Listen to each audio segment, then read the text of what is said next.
कभी सोचा है कि क्यों किसी इंसान या चीज के बहुत ज्यादा करीब होने पर उसकी कद्र कम होने लगती है? ये सिर्फ महसूस होने वाली बात नहीं है, हजारों साल पुरानी समझ है ये तो। चाणक्य ने कहा था, अति परिचयात अव्यज्ञा सदा भवति। हाँ बिल्कुल। मतलब बहुत ज्यादा जान पहचान या नजदीकी वो अक्सर अनादर का कारण बन जाती है। सही कहा।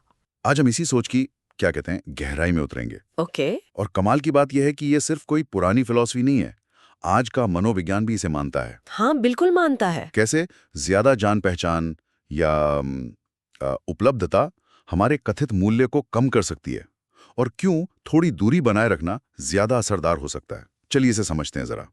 ये सिर्फ कहावत है या कोई कोई ठोस वजह भी है? नहीं नहीं, बिल्कुल ठोस वजह है और मनोविज्ञान इसे बखूबी समझाता है। देखिए, इसके पीछे ना कई दिलचस्प कारण काम करते हैं। पहला तो है आदत पड़ जाना, मतलब हैबिचुएशन। हैबिचुएशन, अच्छा। हाँ, हमारा दिमाग क्या है कि लगातार मिलने वाली चीजों का आदी हो जाता है। जो चीज पहले नई लगती है, रोमांचक लगती है, वो बार बार सामने आने पर सामान्य लगने लगती है। हम्म। उसका वो चार्म, वो आकर्षण, वो कम हो जाता है। हाँ, ये तो मैंने भी महसूस किया। जैसे कोई पसंदीदा गाना बार बार सुनो तो। बिल्कुल, वही बात, बिल्कुल। वो पहले जैसा मजा नहीं रहता फिर। दूसरा कारण है कमियों का सामने आना। कमियों का मतलब? मतलब जब आप किसी के बहुत करीब जाते हैं तो उसकी छोटी मोटी मानवीय कमजोरियां, वो गलतियां, वो सब दिखने लगती हैं। इससे वो जो शुरू में एक परफेक्ट इमेज बनी होती है ना, हाँ हाँ। वो थोड़ी धुंधली पड़ जाती है। अच्छा, यानी इंसान ज्यादा असली दिखने लगता है पर शायद कम प्रभावशाली। हाँ, कुछ हद तक कह सकते हैं। तीसरा कारण है आसानी से उपलब्ध होने का भ्रम, मतलब अजम्पशन ऑफ एक्सेसिबिलिटी। हम्म। जब कोई व्यक्ति या उसकी सलाह हमेशा हर वक्त मौजूद हो तो लोग उसे हल्के में लेने लगते हैं, सही बात है। फॉर ग्रांटेड ले लेते हैं। बिल्कुल। उसकी कीमत कम महसूस होती है क्योंकि अरे वो दुर्लभ नहीं रह जाती है। हाँ। और चौथा हम्म। चौथा है रहस्य का खत्म हो जाना। रहस्य, मिस्ट्री। हाँ, मिस्ट्री। थोड़ी दूरी एक तरह का आकर्षण, एक रहस्य बनाए रखती है। जरूरत से ज्यादा परिचय वो इस रहस्य को मिटा देता है और इंसान फिर साधारण लगने लगता है। ये बातें तो सोचने वाली हैं। और ये सिर्फ किताबी ज्ञान नहीं लगता, दुनिया के कई प्रभावशाली लोग इस इस्तेमाल करते दिखते हैं ना। आपने बिल्कुल सही पकड़ा। ये सिद्धांत असल दुनिया में खूब इस्तेमाल होता है। प्रभावशाली लोग इसे समझते हैं और अपनी उपस्थिति को यूं समझ लीजिए रणनीतिक तौर पर मैनेज करते हैं। जैसे वॉरेन बफेट, उनका उदाहरण दिमाग में आता है। वो अपनी पब्लिक अपीयरेंस कितनी सीमित रखते हैं। बिल्कुल, उनकी सलाह या मौजूदगी इतनी कम होती है कि जब मिलती है तो उसका वजन बहुत ज्यादा होता है। सही। उनकी सीमित उपलब्धता ही उनकी ताकत बढ़ाती है। यहाँ वही बात आ गई ना, पहुंच ही करेंसी है। एक्सेस ही करेंसी है। हाँ, बिल्कुल। और अगर आप इसे मुफ्त में लुटाते हैं तो आप अपनी कीमत कम कर रहे हैं। सटीक उदाहरण है ये। और सिर्फ बफेट ही क्यों, बड़े बड़े सीईओज को देखिए। हाँ। वो हर छोटी मोटी मीटिंग में नहीं जाते। उनकी मौजूदगी सिर्फ अहम रणनीतिक चर्चाओं के लिए होती है। इससे उनके शामिल होने का महत्व अपने आप बढ़ जाता है। और फिल्मी सितारे या दूसरी हस्तियां कई तो जानबूझकर अपनी निजी जिंदगी को पर्दे में रखते हैं। बिल्कुल। एक रहस्य बनाए रखते हैं। इसी से उनका आकर्षण बना रहता है। लोग उनके काम का इंतजार करते हैं। हाँ, शायद ज्यादा दिखना उनके स्टारडम को कम कर सकता है। बिल्कुल सही। और यही लॉजिक देखिए लग्जरी ब्रांड्स पर भी लागू होता है। अच्छा, कैसे? वो सीमित संस्करण वाले उत्पाद या बहुत महंगी सेवाएं, वो क्यों इतनी प्रतिष्ठित होती हैं? क्योंकि कम होती हैं, मुश्किल से मिलती हैं। हाँ, क्योंकि वे दुर्लभ है, आसानी से सबकी पहुंच में नहीं है। पहुंच जितनी मुश्किल, चीज उतनी आकर्षक। तो फिर सवाल ये उठता कि क्या हम अपनी रोजमर्रा की जिंदगी में, अपने रिश्तों में, काम में इसे अपना सकते हैं? मतलब बिना घमंडी या दूर हुए। बिल्कुल अपना सकते हैं। और इसका मतलब दूर भागना या घमंडी होना नहीं है, जैसा आपने कहा। ये बस अपनी उपस्थिति को लेकर थोड़ा स्ट्रेटेजिक होने के बारे में है। स्ट्रेटेजिक, अच्छा। हाँ, कुछ आसान तरीके हैं, जैसे अपने समय की उपलब्धता को थोड़ा सीमित करें। मतलब हर मैसेज का तुरंत जवाब देना या हर बुलावे पर हाजिर हो जाना। इसके बजाय थोड़ा सोच समझकर उपलब्ध हो।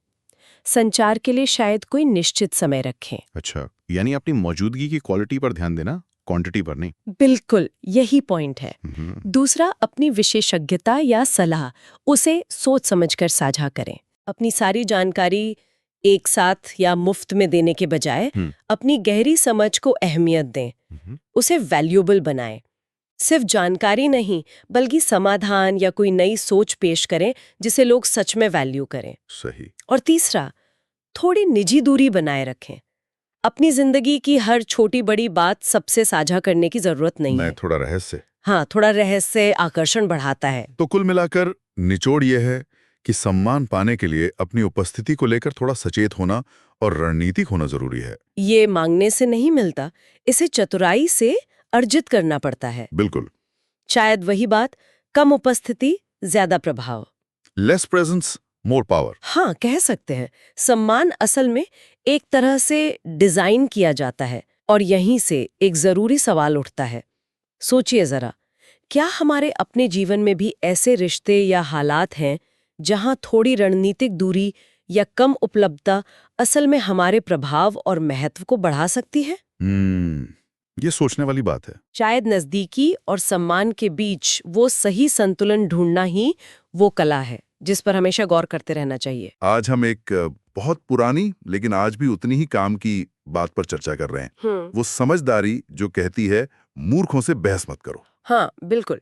और ये कोई मतलब हार मान लेना या उदासीन हो जाना नहीं है। नहीं, बिल्कुल नहीं। ये तो एक सोची समझी रणनीति है। आज की दुनिया में जहां इतना शोर है, वहां अपनी एनर्जी, अपना टाइम और सबसे बढ़कर अपना दिमागी सुकून कैसे बचाएं। ये पहचानने की बात है कि कौन सी लड़ाई वाकई लड़ने लायक है और कौन सी सिर्फ, क्या कहते हैं, ध्यान भटकाने वाली है। और चाणक्य ने तो सदियों पहले ही चेता दिया था, है ना, कि भाई ऐसे लोगों से उलझना एकदम बेकार है जो तर्क सुनने समझने को तैयार ही नहीं। सही बात है। ऐसी बहसें कभी किसी नतीजे पर तो पहुंचती नहीं। उल्टा होता है। वो एक तरह का जज्बाती दलदल बन जाती हैं जिसमें हम बस धंसते चले जाते हैं। हाँ, और यहाँ मूर्ख का मतलब ये नहीं कि कोई कम अक्ल है। हाँ। मतलब उस इंसान से है जो बस अपनी बात पर अड़ा है, जिसे सच जानने में कोई दिलचस्पी ही नहीं है। बिल्कुल, जिसका मकसद शायद सिर्फ आपको उकसाना है या बस बहस जीतनी है, चाहे जैसे भी हो। हाँ, जैसे कहा भी गया है ना कि उनसे बहस करना कोई चर्चा थोड़ी है, ये तो एक जाल है। एकदम। और आप देखिए, ये सिद्धांत आज कितना ज्यादा प्रासंगिक है। हाँ, कैसे? आप एलन मस्क जैसे लोगों को देखिए, उन पर कितनी आलोचना होती है, कितनी ट्रोलिंग होती है लगातार। हाँ, होती तो है। पर क्या वो हर छोटी मोटी ऑनलाइन लड़ाई में कूद पड़ते हैं? हर किसी को जवाब देते फिरते हैं? नहीं, ऐसा तो नहीं दिखता, बहुत कम। वही, उनका पूरा ध्यान किस पर है? कुछ बनाने पर, नई चीजें लाने पर, अपने बड़े लक्ष्यों को पूरा करने पर। वो ये बात अच्छी तरह समझते हैं कि हर ट्रोल को जवाब देने, हर फालतू बहस में पड़ने की एक बहुत बड़ी कीमत चुकानी पड़ती है। वो है अवसर लागत। अवसर लागत, अपॉर्चुनिटी कॉस्ट जिसे कहते हैं। हाँ, मतलब वो कीमती समय और एनर्जी जो वो अपने असल काम में लगा सकते थे, वो इन बेकार की बातों में चली जाती है। सही बात है। हर वो सेकंड जो आप किसी ऐसे को समझाने में लगा रहे हैं जो समझना ही नहीं चाहता, वो आपकी ताकत कम कर रहा है। बिल्कुल। तो उनकी ये जो रणनीतिक चुप्पी है ना, या कहिए कि रिएक्शन देने के बजाय एक्शन पर, कर्म पर उनका जो फोकस है, हाँ। वही शायद उनकी सबसे बड़ी ताकत है, उनकी सबसे शक्तिशाली प्रतिक्रिया। अच्छा। वो एक तरह से कहते हैं, चिल्लाने दो जिसे चिल्लाना है, हम तो अपना काम करेंगे, हम आगे बढ़ेंगे, हम बनाएंगे। ये अवसर लागत वाली बात सोचने लायक है। ये सिर्फ वक्त का नुकसान नहीं, बल्कि दिमागी सुकून और अपने रास्ते पर बने रहने की जो क्षमता है, उसका भी नुकसान है। बिल्कुल। पर ये तो हुई बड़े लोगों की बात, जो पब्लिक फिगर हैं। आम आदमी की रोजमर्रा की जिंदगी में इसे अपनाना कितना मुश्किल हो सकता है, क्योंकि यहाँ तो रोज के रिश्ते हैं, रोज का वास्ता बढ़ता है। हाँ, चुनौती तो है, बिल्कुल है, क्योंकि ऐसे हालात रोज बनते हैं हमारे आस-पास। लेकिन देखिए, सिद्धांत वही रहता है, चुनना कि अपनी ऊर्जा कहाँ लगानी है। जैसे दफ्तर की राजनीति में देख लीजिए। हाँ, वो तो होती है। तो जो समझदार लोग हैं, वो अक्सर इन गॉसिप से या सिर्फ अहम दिखाने वाली बहसों से बचते हैं। वो अपना ध्यान काम पर लगाते हैं, नतीजों को बोलने देते हैं। वो जानते हैं कि एक छोटी बहस जीत का शायद वो लंबे समय के लिए किसी का भरोसा या इज्जत खो दें। सही। तो वो क्या करते हैं? रिएक्ट करने के बजाय अपना ध्यान काम की तरफ मोड़ देते हैं। और रिश्तों में अगर कोई रिश्ता ही टॉक्सिक हो। हाँ, ये भी एक बड़ा मुद्दा है।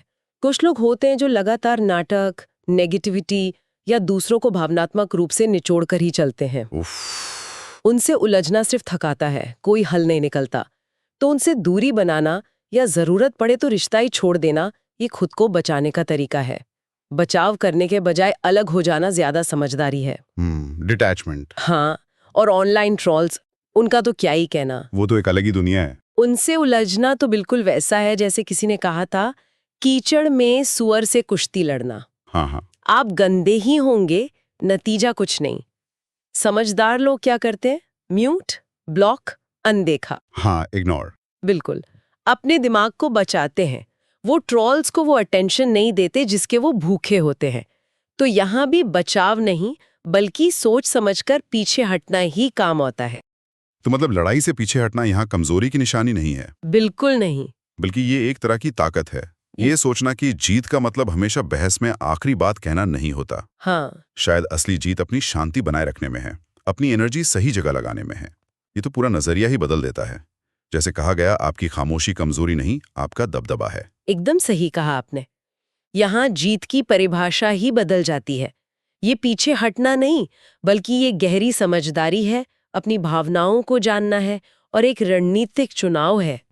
ये दिखाता है कि आप अपनी बात साबित करने की जरूरत से ज्यादा अपनी दिमागी शांति को अहमियत देते हैं। सही। आप बेकार के झगड़े से ज्यादा अपनी तरक्की को जरूरी मानते हैं और आप वो जो पल भर की संतुष्टि मिलती है ना बहस जीतकर, उससे ज्यादा अपने लंबे समय के मानसिक स्वास्थ्य को चुनते हैं। तो ये चुप्पी कोई निष्क्रियता नहीं है, ये एक सचेत फैसला है, अपनी सीमाओं और अपनी प्राथमिकताओं को समझने का नतीजा। तो कुल मिलाकर निचोड़ ये है कि सोच समझकर स्ट्रेटेजिकली कुछ बहसों से पीछे हटने से शक्ति और ध्यान वापस हमारे पास आता है। बिल्कुल। ये मानना कि हर लड़ाई लड़ने लायक नहीं होती, कुछ लड़ाइयां न लड़कर ही सबसे अच्छी तरह जीती जाती हैं। हाँ, अपनी ऊर्जा को बेकार की माथापच्ची में गंवाने के बजाय उसे उन चीजों में लगाना जो वाकई मायने रखती हैं। तो इस पर थोड़ा और सोचते हैं।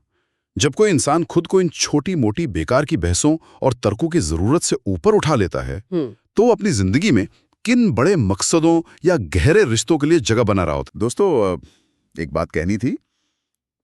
आप में से बहुत से लोग हैं जो हमारी ऑडियो सुनते हैं, है ना? हाँ, बिल्कुल, सुनते तो काफी लोग हैं, मगर चैनल को सब्सक्राइब करना शायद भूल जाते हैं। हाँ, ये होता है, और लाइक भी नहीं करते कई बार। सही कहा।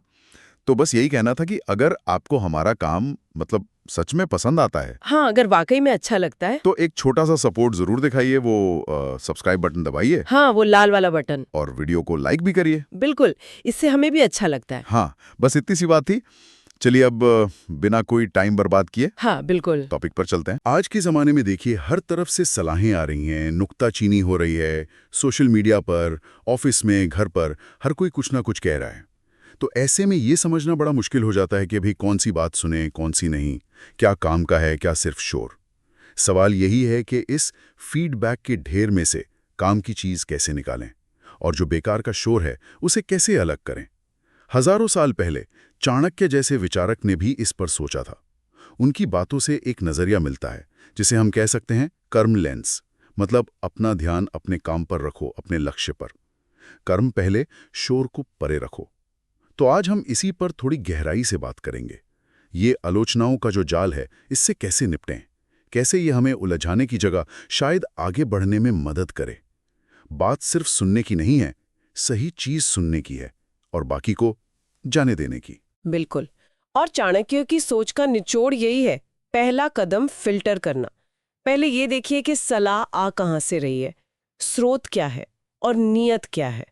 क्या ये कोई ऐसा इंसान कह रहा है जो वाकई आपकी तरक्की चाहता है, जिसके पास शायद कोई तजुर्बा भी हो उस फील्ड का, या फिर ये सिर्फ किसी की जलन है, कोई असुरक्षा, या बस आपको नीचा दिखाने की कोशिश। ये फर्क समझना बहुत जरूरी है। हाँ, ये फिल्टर लगाना तो पहला काम हुआ। हाँ, देखिए, जो फीडबैक सच में काम का होता है ना, वो ठोस होता है, स्पेसिफिक होता है, उस पर आप कुछ कर सकते हैं, कुछ सुधार ला सकते हैं, उसका इरादा आपकी मदद करना होता है। जैसे मान लीजिए कोई आपका मेंटोर कहे, तुम्हारी प्रेजेंटेशन अच्छी थी, पर वो जो फाइनेंशियल प्रोजेक्शंस है ना और कॉम्पिटिटिव एनालिसिस, वो थोड़ा और साफ हो सकता है। ये हुई काम की बात। इस पर ध्यान देना बनता है। ये है आपका कर्म, जिस पर फोकस करना है। और दूसरी तरफ वो जो सिर्फ शोर होता है। हाँ, वो आलोचना जो सिर्फ नुकसान पहुंचाने के लिए होती है, वो अक्सर बड़ी वेग, मतलब धुंधली सी होगी, पर्सनल होगी, इमोशनल ज्यादा होगी। उसका मकसद सिर्फ आपका हौसला तोड़ना होता है। जैसे कोई ऑनलाइन कमेंट पढ़ लिया, एकदम बकवास आइडिया है, पक्का फेल होगा। ये सिर्फ शोर है, इसको तो बस अनदेखा कर देना चाहिए। एक उदाहरण देती हूँ। एक चित्रकार है, कोई आर्ट क्रिटिक कहता है भाई रंगों का इस्तेमाल तो कमाल है, पर कैनवस के नीचे बाई तरफ वो बैलेंस थोड़ा सा ठीक नहीं लग रहा। अच्छा। ये हुई रचनात्मक फीडबैक। इस पर वो चित्रकार सोच सकता है। वहीं कोई दूसरा कलाकार जो शायद उससे जलता हो, वो कहते अरे ये क्या बच्चों जैसा काम किया है। समझ गया। ये सिर्फ शोर है, इसका मकसद सिर्फ चोट पहुंचाना है। ये बात बहुत जरूरी है। मतलब अपनी एनर्जी कहाँ लगानी है, उस सलाह पर जो बेहतर बनाए या उस शोर पर जो सिर्फ नीचे खींचे। और यहीं पर शायद वो बात आती है अपने मन को शांत रखने की, क्योंकि ये नेगेटिविटी का शोर हमें थका देता है ना? बिल्कुल। चाणक्य ने भी साफ और स्थिर दिमाग की अहमियत पर जोर दिया था। बेकार की आलोचना इसी मानसिक शांति को भंग करने की कोशिश करती है। उसे डिस्टर्ब करती है। तो एक तरह का क्या कहते हैं, मानसिक किला बनाना जरूरी है। एक मेंटल फोर्ट्रेस जहां ये नेगेटिविटी घुसी ना पाए। खुद को याद दिलाना कि ये आपका वजूद, आपकी कीमत दूसरों की राय पर निर्भर नहीं है। इसका कोई अच्छा उदाहरण है आजकल की दुनिया में? क्रिस्टियानो रोनाल्डो को देख लीजिए। हाँ बिल्कुल। उन पर कितनी आलोचना होती है, मीडिया लगातार पीछे पड़ा रहता है, लेकिन वो क्या करते हैं, वो इन सब पर बहस नहीं करते, अपना वक्त बर्बाद नहीं करते। उनका पूरा ध्यान अपने खेल पर, अपनी ट्रेनिंग पर, अपने कर्म पर। उनका जवाब मैदान पर दिखता है। उनके गोल्स, उनकी ट्रॉफियां, अखबार की बातें नहीं। सही बात है। मतलब बहस में मत उलझो, अपना काम और बेहतर करो। जब कोई शोर मचाए तो आप अपना काम और फोकस से करो। अपने कर्म को ही जवाब बनने दो। बिल्कुल। ओपरा विन्फ्रे ने भी तो यही किया। अच्छा। हाँ, जब वो शुरुआत कर रही थी तो उन्हें कितनी नफरत झेलनी पड़ी, नस्ल भेदी टिप्पणियां, हमले, लेकिन उन्होंने पलटकर जवाब देने में या सफाई देने में अपनी एनर्जी नहीं लगाई। उन्होंने अपना सारा ध्यान, सारी ऊर्जा अपने काम में लगाई, अपना मीडिया एम्पायर खड़ा किया, लोगों को प्रेरित करने वाले शो बनाए। उनका जवाब उनकी जबरदस्त कामयाबी थी। उन्होंने अपनी ऊर्जा सही जगह लगाई, अपने कर्म में, अपने मकसद में। तो इसका मतलब ये हुआ कि आखिर में आपके नतीजे ही बोलते हैं, आपका काम ही सबसे बड़ा जवाब है। हाँ बिल्कुल। चाणक्य का एक कथन है ना, राजा की असली ताकत उसकी सेना होती है, उसके शब्द नहीं।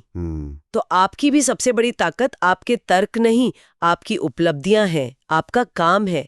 जब कोई आपकी काबिलियत पर शक करे तो सबसे अच्छा जवाब है अपने काम से प्रगति और सफलता का सबूत देना। सोचिए कोई नया सिंगर है, लोग कह रहे हैं वन हिट वंडर। हाँ, होता है ऐसा। उसका जवाब क्या होगा? एक और हिट गाना, एक और सफल एल्बम, हाउसफुल कॉन्सर्ट। उसका कर्म ही सच साबित करेगा। और एक आखिरी बात शायद ये भी है कि इन चीजों को दिल पर ना लिया जाए। हाँ, ये बहुत बहुत जरूरी है। इन हमलों को व्यक्तिगत रूप से ना लें। आलोचना को एक बाहरी घटना की तरह देखें, उसे अपनी पहचान से ना जोड़ें। जब कोई आलोचना करे तो एक पल रुककर खुद से पूछें, क्या इसमें जरा भी सच्चाई है? क्या इससे मैं कुछ सीख सकती हूँ? अगर जवाब हाँ है तो उसे इस्तेमाल करें, सुधार करें। और अगर जवाब नहीं है तो समझ लीजिए ये सिर्फ शोर है, उसे जाने दें। याद रखिए, अक्सर आलोचना कहने वाले की अपनी सोच, उसके अपने बायस या शायद उसकी अपनी कोई कमी को दिखाती है, आपकी असलियत को नहीं। तो सार यही निकलता है कि आलोचनाओं से निपटना एक कला है। कुछ उसूल हैं इसके। पहले फिल्टर करो, देखो कौन कह रहा है, क्यों कह रहा है। फिर अपने काम, अपने कर्म पर पूरा ध्यान लगाओ, अपने मन की शांति बनाए रखो, अपने नतीजों को बोलने दो। और हाँ, बातों को दिल पे मत लो। बस ये पूछो, क्या ये मुझे आगे बढ़ने में मदद करेगा? अगर नहीं तो ब्लॉक करो और आगे बढ़ो। बिल्कुल। और ये याद रखना बहुत जरूरी है कि हमारी ऊर्जा, हमारा वक्त, ये सीमित है, लिमिटेड है।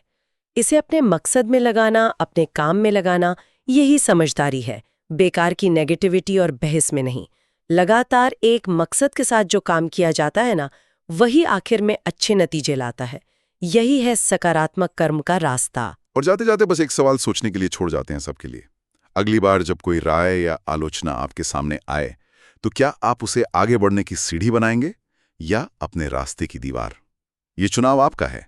कर्म चुने या शोर में उलझें। कभी कभी ऐसा होता है ना कि हमारे आसपास कुछ लोग होते हैं और जाने अनजाने वो हमारी सारी एनर्जी खींच लेते हैं, हमारी रफ्तार धीमी कर देते हैं। चाणक्य ने भी ऐसे लोगों को मतलब प्रगति में बाधा माना था। तो आज हम ऐसे ही 5 लक्षणों को पहचानेंगे और चाणक्य और हाँ स्टीव जॉब्स जैसे लोगों से सीखते हुए इनसे निपटने के कुछ तरीके समझेंगे। हाँ बिल्कुल, ये अपनी ऊर्जा और कह सकते हैं अपनी गति को बचाने की बात है। बहुत ज़रूरी है समझना। तो पहला लक्षण ये है दूसरों पर दोष मढ़ना। मतलब ये वो लोग हैं जो अपनी जिम्मेदारी लेने से बचते हैं, हमेशा उंगली दूसरों पर या हालात पर। हाँ, और चाणक्य तो इसे भरोसे के लिए बहुत ही घातक मानते थे। बिल्कुल। और स्टीव जॉब्स, उनके लिए तो बहानेबाजी की कोई जगह ही नहीं थी। नहीं थी, बिल्कुल नहीं थी। लेकिन सवाल ये है कि जब कोई सामने ही अपनी गलती ना माने तो फिर क्या करें, कैसे डील करें? देखिए, ये सवाल बिल्कुल सही है।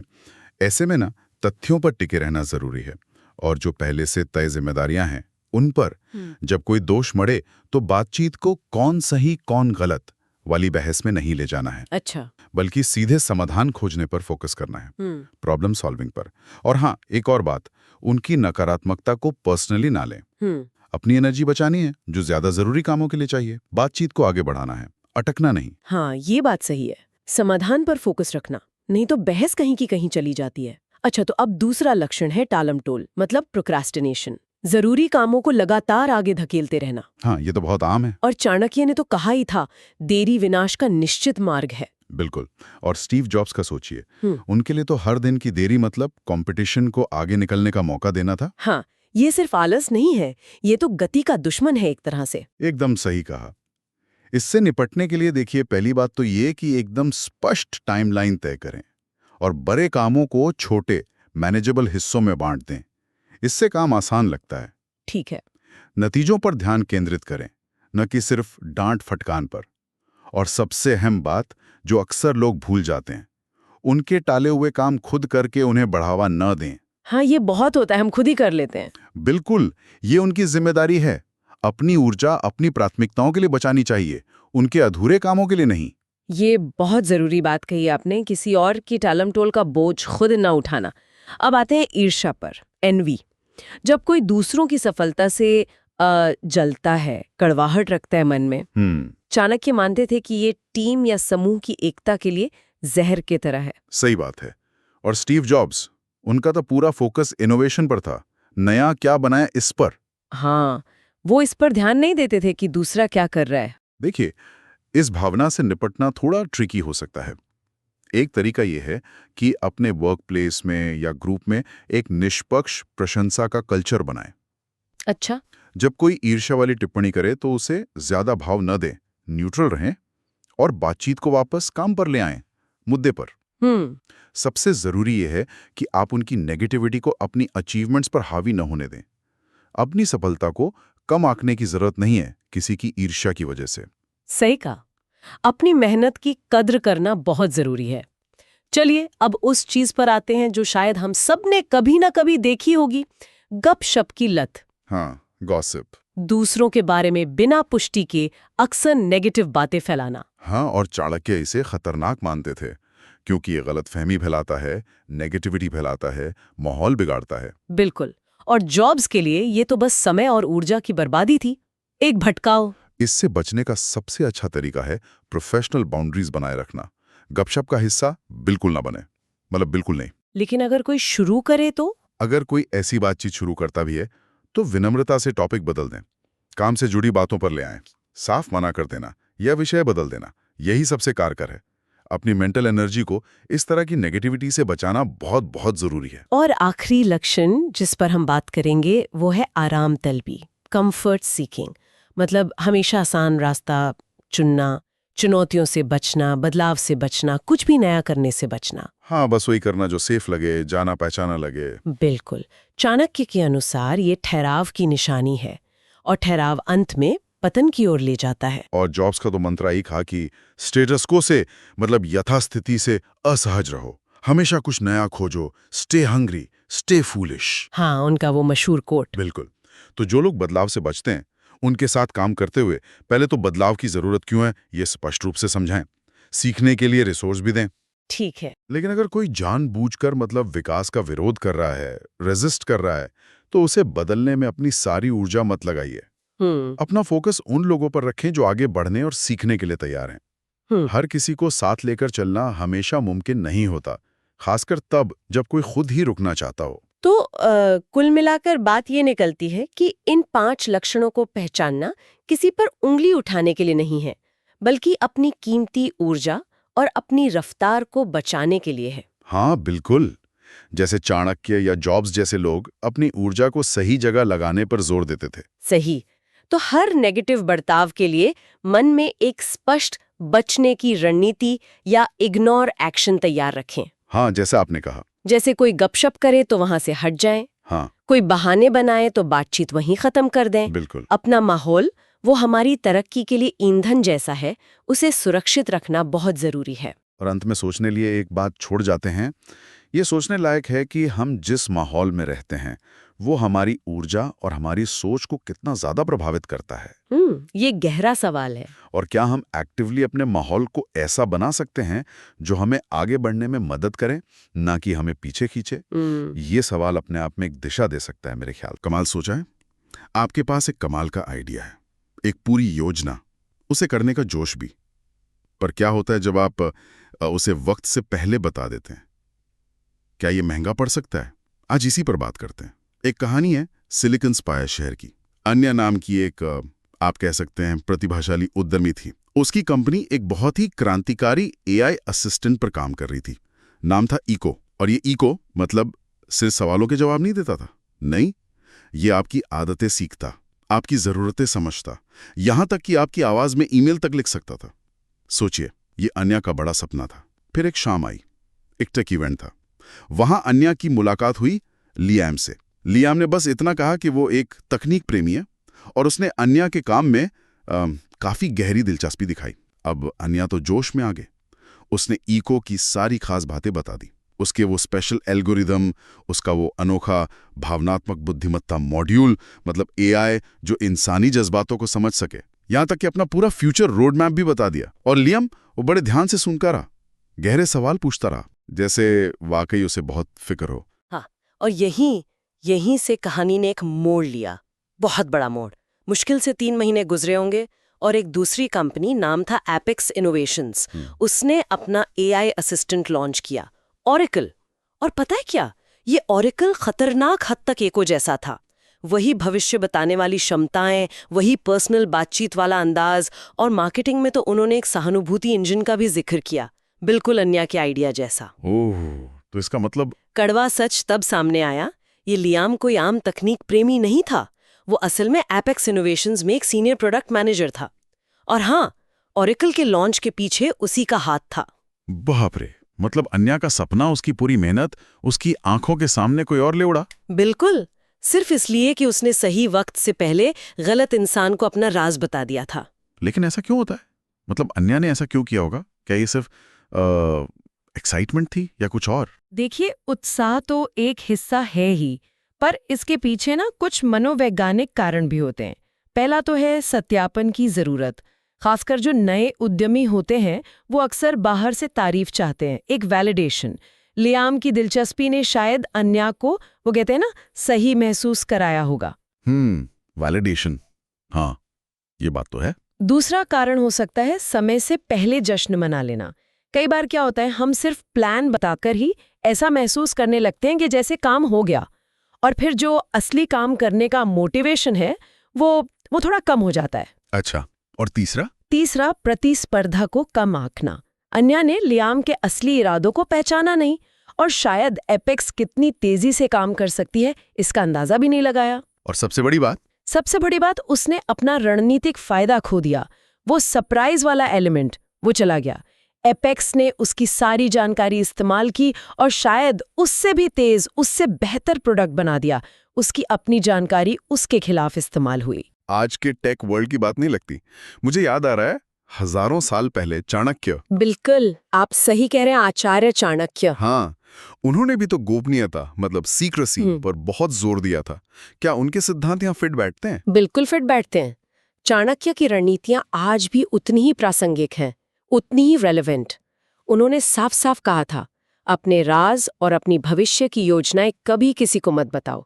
उनका तर्क था कि दुनिया सुनने वालों से भरी है, साथ देने वालों से नहीं। आपकी खामोशी वो आपकी ढाल है, आपका डिफेंस है। तो अगर चाणक्य के नजरिए से देखें तो अन्या को क्या अलग करना चाहिए था? क्या हम कुछ नियम बना सकते हैं इससे? हाँ बिल्कुल, हम 3 सरल नियम सोच सकते हैं चाणक्य की शिक्षाओं के आधार पर। पहला, कछुए की तरह पीछे हटना। इसका मतलब है जब तक आप एक्शन के लिए पूरी तरह तैयार ना हो, अपने असली इरादे छुपा कर रखें। अन्या को शायद बस इतना कहना चाहिए था, हम लोगों की जिंदगी आसान बनाने के लिए कुछ टूल्स पर काम कर रहे हैं, बस गोलमोल सा जवाब। अस्पष्ट रहना, ठीक है। दूसरा नियम? दूसरा, वास्तुकार का खाका। जैसे एक आर्किटेक्ट अपने बिल्डिंग के डिजाइन, अपने ब्लूप्रिंट को बहुत संभाल कर रखता है, वैसे ही अपनी योजना के जो सबसे अहम हिस्से हैं, जैसे अन्या के केस में एल्गोरिदम, यूनिक फीचर्स, उन्हें सुरक्षित रखो। ये आपकी इंटेलेक्चुअल प्रॉपर्टी है। इसे सिर्फ उन लोगों के साथ साझा करो जिन पर आपको पूरा भरोसा है, और वो भी जरूरत पड़ने पर, और शायद मजबूत अग्रीमेंट्स के साथ, नॉन डिस्क्लोजर अग्रीमेंट वगैरह। सही बात है, ब्लूप्रिंट को सुरक्षित रखना। और तीसरा नियम? तीसरा, मछुआरे का धैर्य। सोचिए, एक मछुआरा कैसे काम करता है। वो चुपचाप अपना जाल डालता है, इंतजार करता है, और जब मछली पकड़ लेता है तब दुनिया को पता चलता है। वैसे ही पहले अपना प्रोडक्ट या अपनी योजना पूरी करो, उसे सफल बनाओ, फिर घोषणा करो। अन्या को चुपचाप इको बनाना चाहिए था, उसे लॉन्च करना था और फिर दुनिया को चौंकाना था। उसकी सफलता खुद ही शोर मचाती। तो मतलब सबक साफ है, बिजनेस हो, इनोवेशन हो, या शायद जिंदगी का कोई भी पहलू, खामोशी सिर्फ चुप्पी नहीं है, ये एक ताकत है, एक स्ट्रेटेजिक एडवांटेज। अन्या की कहानी एक चेतावनी है। बहुत जल्दी बहुत ज़्यादा बोल देना वाकई आपकी पूरी बाजी पलट सकता है। आपकी चुप्पी आपका बचाव है, और आपका काम आपकी आवाज़। बिल्कुल। और शायद अंत में सोचने के लिए एक सवाल छोड़ सकते हैं हम, क्या ये सिद्धांत सिर्फ बिजनेस तक ही सीमित है? जिंदगी के और कौन से ऐसे हिस्से हैं जहां हमारी अनकही योजनाएं ज्यादा ताकतवर साबित हो सकती हैं, और कहां बहुत जल्दी बहुत कुछ बता देना नतीजों को पूरी तरह बदल सकता है? इस पर सोचना, हाँ, दिलचस्प होगा। आज का जो विषय है वो आत्मसम्मान से जुड़ा है, और सही माहौल चुनना कितना जरूरी है, इस पर भी बात करेंगे। हाँ, क्योंकि कई बार हम ऐसी सिचुएशन में फंस जाते हैं ना, बिल्कुल, जहां लगता है हमारी कदर ही नहीं हो रही। मतलब आपने अपना बेस्ट दिया, लॉयल रहे, हमेशा टाइम पर रहे, पर सम्मान वो मिलता ही नहीं। हाँ, न बॉस से, न पार्टनर से, और कभी-कभी तो दोस्तों के सर्कल में भी ऐसा हो जाता है। सही कहा। और देखिए, ये कोई आज की बात नहीं है, बहुत पहले चाणक्य ने कहा था हाँ, उनकी वो मशहूर बात। कि उस स्थान को छोड़ दो जहां तुम्हारा सम्मान ना हो। बिल्कुल। ये सिर्फ एक सलाह नहीं लगती मुझे, ये तो जैसे अपनी डिग्निटी बनाए रखने, आगे बढ़ने का एक जरूरी उसूल है। तो चलिए इस पर थोड़ी और गहराई से बात करते हैं आज। जरूर। चाणक्य की ये जो बात है ना, ये सीधे सीधे हमारे सेल्फ रिस्पेक्ट से जुड़ी हुई है ना? हाँ बिल्कुल। उनका मानना था कि जहां इज्जत नहीं, सम्मान नहीं, वो माहौल किसी के लिए भी अच्छा नहीं है। मतलब उसकी भलाई, उसकी काबिलियत, यहां तक कि उसकी आत्मा के लिए भी नुकसानदेह है। एकदम सही। और ये समझना बहुत जरूरी है कि सम्मान किसी भी हेल्दी रिश्ते की, आप कह सकती हैं, नींव है, चाहे वो प्रोफेशनल हो, पर्सनल हो या सोशल। हाँ। और जब ये सम्मान गायब होता है ना, तो ये सीधा संकेत है कि आपके काम की, आपकी मौजूदगी की, यहाँ तक कि शायद आपके होने की ही कोई वैल्यू नहीं समझी जा रही। ये तो बहुत गहरी बात है। हाँ, और ऐसे माहौल में टिके रहने से क्या होता है, धीरे धीरे आपका अपना आत्म मूल्य कम होने लगता है, और ये चीज आपको आगे बढ़ने से भी रोकती है। और अनादर भी कई तरीकों से होता होगा, मतलब सिर्फ खुलकर बेइज्जती करना ही नहीं। नहीं, बिल्कुल नहीं। कई बार नजरअंदाज किया जाना, आपकी बातों को अहमियत ना देना, आपको नीचा दिखाना, या जो आप कर रहे हैं उसे कम आंकना, ये सब अनादर ही है। और इसका असर वो बहुत गहरा होता है। अगर कोई लंबे समय तक ऐसे माहौल में रहे ना, तो तनाव होता है, चिंता बढ़ती है, कॉन्फिडेंस कम हो जाता है, और कई बार तो ये डिप्रेशन तक ले जाता है। बाप रे। हाँ, क्योंकि ये धीरे धीरे इंसान को यकीन दिला देता है कि शायद उसकी फीलिंग्स, उसके विचार, उसका होना, ये सब मायने ही नहीं रखते। सही बात है। और चाणक्य यही समझते थे कि जो मन लगातार इस अनादर से जूझ रहा है, वो भला तरक्की या असली खुशी पर फोकस कैसे कर पाएगा। इसीलिए ऐसे जगह छोड़ना वो भागना नहीं है, वो तो अपने लिए, अपने विकास के लिए एक सही माहौल की तरफ एक सोचा समझा एक स्ट्रेटेजिक कदम है। अपनी एनर्जी को सही जगह लगाना है ना? हाँ, बिल्कुल। इसे ना एक उदाहरण से समझते हैं। मान लीजिए कोई सारा है, एक बहुत टैलेंटेड सॉफ्टवेयर इंजीनियर। ठीक है। वो लगातार बढ़िया काम कर रही है, एकदम बेस्ट। पर प्रमोशन की बात आती है तो उसे अनदेखा कर दिया जाता है। उसके आइडिया सुने नहीं जाते या खारिज कर दिए जाते हैं। उसके काम को वो पहचान नहीं मिलती जो मिलनी चाहिए। तो उसे कैसा महसूस होगा? यही कि मेरा टाइम, मेरी एनर्जी सब बेकार जा रही है यहाँ। बिल्कुल। और इस स्थिति में आप देखिए चाणक्य की सलाह कितनी सटीक बैठती है। सारा एक ऐसी जगह पर है जहां उसकी काबिलियत, उसके समर्पण की कोई कद्र नहीं है। हाँ, अब वहां रुके रहने की कीमत क्या होगी? फ्रस्ट्रेशन, ठहराव, खुद पर शक।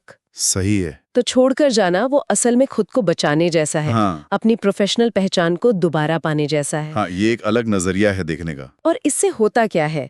वो ऐसे दरवाजे खोलती है जहां उसके स्किल्स की सच में वैल्यू हो, जहां उसकी तरक्की हो। तो ये हार नहीं है, ये तो अपनी काबिलियत और उम्मीदों के हिसाब से सही माहौल चुनना है।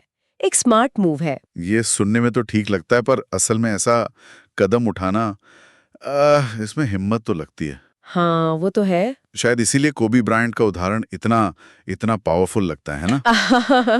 हाँ, उनका उदाहरण बिल्कुल अलग है। उन्होंने सिर्फ फिजिकल जगहें ही नहीं छोड़ी, बल्कि वो हालात, वो रिश्ते भी छोड़े जो उनकी जो एक्सीलेंस की तलाश थी, उसका सम्मान नहीं करते थे।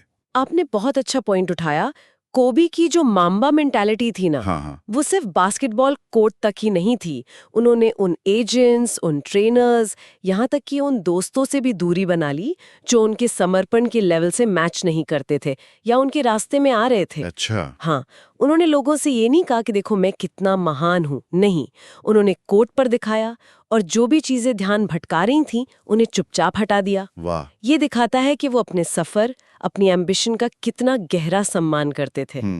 रिटायरमेंट के बाद भी देखिए ना, वो सिर्फ एक पुराने एथलीट बनकर नहीं रह गए। सही बात है। उन्होंने मीडिया में, वेंचर कैपिटल में नए रास्ते बनाए, ऐसी जगह जहां वो अपनी शर्तों पर सम्मान और अपनी लेगेसी बना सकें। उनका पूरा जीवन ही जैसे इस सिद्धांत पर चला, शांति से निकलो और अपने नतीजों से जवाब दो। तो इन उदाहरणों से ये बात तो एकदम साफ हो जाती है कि जहां सम्मान न मिले वहां से चले जाना ये कोई कमजोरी नहीं है। बिल्कुल नहीं। ये तो अपने आत्मसम्मान की एक बहुत मजबूत घोषणा है। ये कहने का एक तरीका है कि भाई मैं खुद को इस तकलीफ या इस ठहराव से ज्यादा महत्व देता हूँ। सही। मेरी काबिलियत यहाँ दबने के लिए नहीं है। बिल्कुल। मैं एक ऐसे माहौल का हकदार हूँ जहाँ मुझे वैल्यू मिले, है ना? और आपका समय, आपकी एनर्जी, आपकी मौजूदगी, ये सब कीमती हैं। हाँ, करेंसी की तरह। हाँ, बिल्कुल। तो उन्हें ऐसी जगह क्यों खर्च करना जहां कोई कदर ही नहीं है? एकदम सही। तो संक्षेप में यही कहूंगी कि ऐसी जगह छोड़ना जहां सम्मान न मिले, ये सेल्फ रिस्पेक्ट का एक बहुत ही बुनियादी, एक फंडामेंटल एक्ट है। ये अपनी ताकत वापस पाने जैसा है। अपनी एनर्जी को उन जगहों, उन रिश्तों की तरफ मोड़ने का फैसला है जो आपको ऊपर उठाते हैं, नीचे नहीं खींचते। हाँ, डर लग सकता है छोड़ने में, ये सच है, लेकिन एक अपमानजनक माहौल में टिके रहने की जो कीमत चुकानी पड़ती है ना लंबे समय में, वो कहीं ज्यादा है। ये बिल्कुल सही कहा आपने, और ये हमें एक सोचने वाली बात के साथ छोड़ जाता है कि जब कोई ऐसी स्थिति छोड़ता है जहां उसका सम्मान नहीं होता, हाँ, तो वो असल में किस चीज के लिए जगह बना रहा है, क्या मिल रहा है उसे बदले में, इस पर सोचना चाहिए। कभी सोचा है ऐसा क्यों होता है? मतलब किसी को आपकी बात, आपका लॉजिक बिल्कुल समझ ही नहीं आता, जैसे आप दीवार से बात कर रहे हो। हाँ, होता है अक्सर। शायद इसलिए कि वो सुन ही नहीं पा रहे, है ना? क्योंकि वो भावनाओं में, किसी तरह के अटैचमेंट में इतने डूबे हुए। बिल्कुल। और जब भावनाएं इस कदर हावी हों तो तर्क, लॉजिक वो अक्सर बेअसर हो जाता है। प्राचीन भारतीय विचारक चाणक्य, उन्होंने इसी स्थिति को मोहंद कहा था। मोहन मतलब मोह या भावनात्मक जुनून में अंधा हो जाना। आप चाहे 100 बार समझाएं, बात नहीं पहुंचेगी। ऐसा नहीं कि आप गलत हैं, पर सामने वाला शायद उस सच को देखने या सुनने की स्थिति में ही नहीं है। तो आज हम इसी मोहंद पे थोड़ी गहराई से बात करने वाले, कैसे गहरा भावनात्मक लगाव हमारी सोच को धुंधला कर सकता है, और क्यों कभी-कभी उस सिचुएशन से थोड़ी दूरी बनाना ही क्लैरिटी पाने का रास्ता होता है। हाँ, चलिए इसको समझते हैं। देखिए, मोहंद सिर्फ किसी चीज को पसंद करना या भावनात्मक लगाव नहीं है, ये उससे कहीं ज्यादा गहरा है। अच्छा। हाँ, ये एक तरह का भ्रम है, एक इल्यूजन जो बहुत ज़्यादा इमोशनल इन्वॉल्वमेंट से पैदा होता है, और ये हमारी सच्चाई को देखने की क्षमता को ही बिगाड़ देता है। चाणक्य का साफ मानना था कि ये सही फैसले लेने में, पर्सनल ग्रोथ में और यहाँ तक कि स्ट्रैटेजिक थिंकिंग में भी एक बहुत बड़ी रुकावट है। ओह, तो मतलब ये हमें ऐसे इमोशनल साइकिल्स में फंसा सकता है, चाहे वो पुराने रिश्तों में हो, परिवार में हो, या कोई पुरानी मान्यताएं हो जिन्हें हम छोड़ना नहीं चाहते और हम सच देख ही नहीं पाते। बिल्कुल फंसा सकता है, और हम अपने ही भले के खिलाफ काम करने लगते हैं बिना जाने। इसके कुछ उदाहरण सोच सकते हैं हम, जैसे? हाँ बिल्कुल, सोचिए उस रिश्ते के बारे में जहां कोई बार बार लौटता है ना, लगातार दुख और धोखा मिलने के बावजूद वो वहां से निकल नहीं पाता। यहाँ मोहंत क्या है? शायद अकेलेपन का डर, या वफादारी का एक बिगड़ा हुआ रूप। लॉजिक तो चीख चीख कर कहता है कि बाहर निकलो, खुद को बचाओ, पर भावनाएं हावी हो जाती हैं। हाँ, भावनाएं रोक लेती हैं। ये मोह है शायद, सच्चा प्यार नहीं। या फिर वो परिवार वाला मामला सोचिए। हाँ। कोई सदस्य लगातार इमोशनल अब्यूज कर रहा है, पर जो सह रहा है वो शायद पारिवारिक कर्तव्य या गिल्ट के बोझ तले दबाए। अपनी मेंटल पीस, फाइनेंशियल स्टेबिलिटी सब दांव पर लगा देता है। सब कुछ, क्योंकि वो मोह सच देखने ही नहीं दे रहा। यही बात उन पुरानी दोस्तियों पर भी लागू होती है जो अब शायद टॉक्सिक हो चुकी हैं, हमारे विकास में बाधा डाल रही हैं। लेकिन छोड़ नहीं पाते, क्योंकि वो पुरानी यादें, वो पहचान। हाँ, वो साझा इतिहास का मोह। इन सब मामलों में इमोशनल इन्वेस्टमेंट इतना ज्यादा होता है कि लॉजिक पीछे छूट जाता है। और ये सिर्फ पर्सनल लाइफ में नहीं होता होगा, है ना? नहीं, बिल्कुल नहीं। व्यावसायिक दुनिया में भी इसके उदाहरण मिलते हैं, जहां भावनाओं से दूरी बनाना जरूरी हो जाता है। मार्क जुकरबर्ग और फेसबुक, अब मेटा, उसकी कहानी देखिए। हाँ। कंपनी को ग्लोबल लेवल पे ले जाने के लिए उन्हें शुरुआती दिनों के कुछ को-फाउंडर्स और दोस्तों से, जिनके साथ गहरे इमोशनल बॉन्ड्स थे, एक प्रोफेशनल दूरी बनानी पड़ी। वो एडवार्डो सेवेरिन वाला मामला है ना, वो काफी। हाँ, बिल्कुल। सेवेरिन को कंपनी से बाहर करने का फैसला, चाहे इमोशनली कितना भी मुश्किल रहा हो, उसे कंपनी के बड़े विजन और ग्रोथ के लिए एक स्ट्रेटेजिक जरूरत माना गया।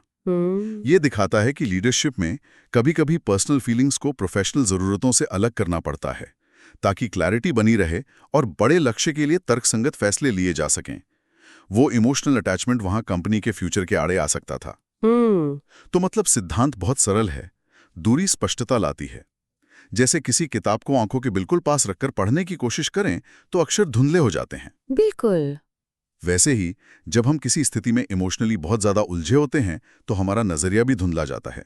हाँ, और पीछे हटना, चाहे फिजिकली हो, इमोशनली हो, या बस कुछ समय के लिए टेम्पररी ब्रेक लेना हो, ये हमें चीजों को वैसे देखने का मौका देता है जैसी वे असल में हैं, ना कि जैसा हमारी भावनाएं उन्हें दिखाना चाहती हैं। तो ये हमें उन पैटर्न्स और नतीजों का एक तरह से ऑब्जेक्टिव एनालिसिस करने देता है, जिन्हें हमने शायद पहले नजरअंदाज कर दिया था। एग्जैक्टली। और इस क्लैरिटी से होता क्या है, ये इमोशनल दूरी हमें उन चीजों से बचाने में मदद करती है जिन्हें हम कॉग्निटिव बायसेस कहते हैं। Cognitive biases?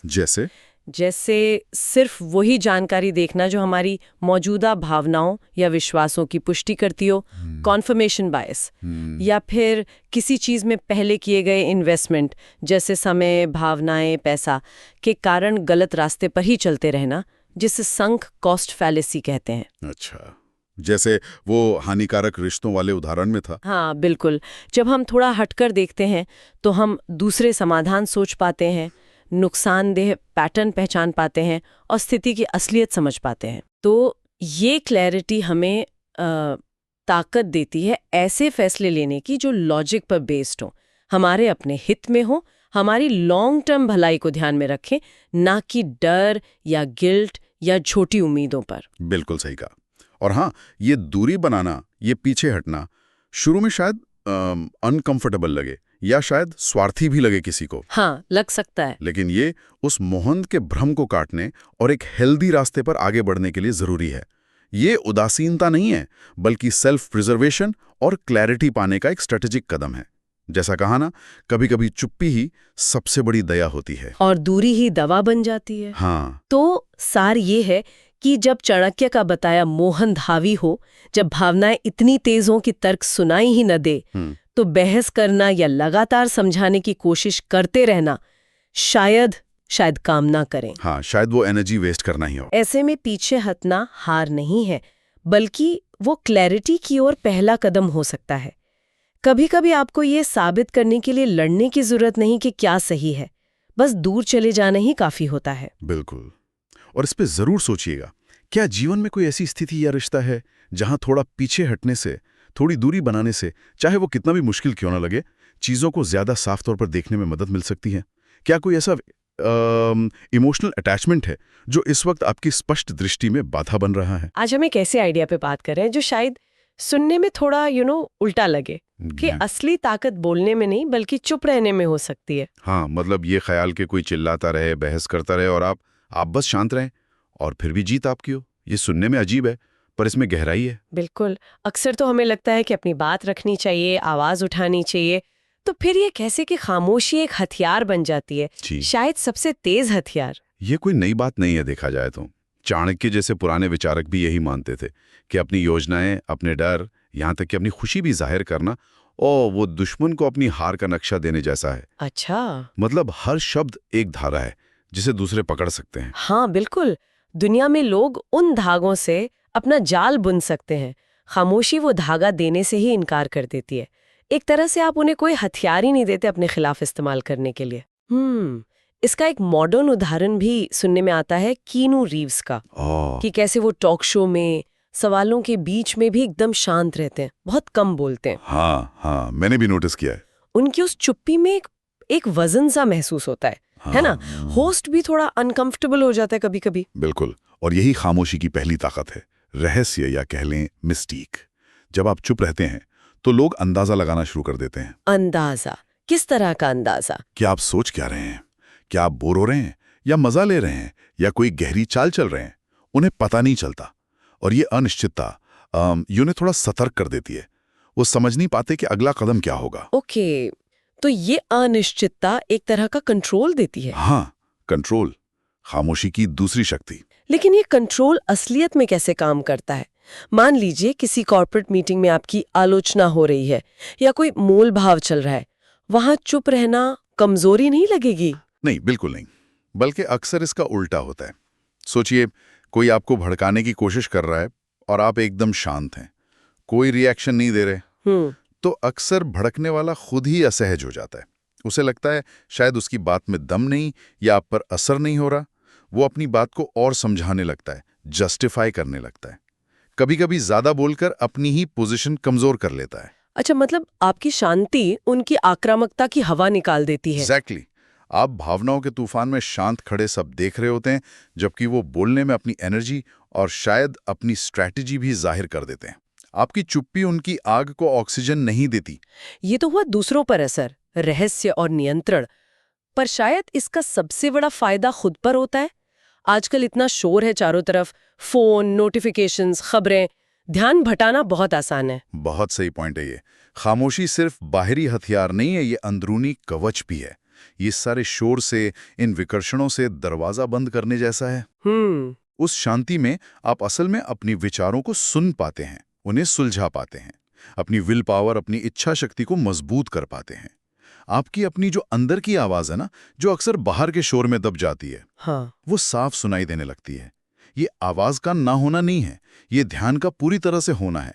ये आपकी अंदरूनी शक्ति को फोकस करता है।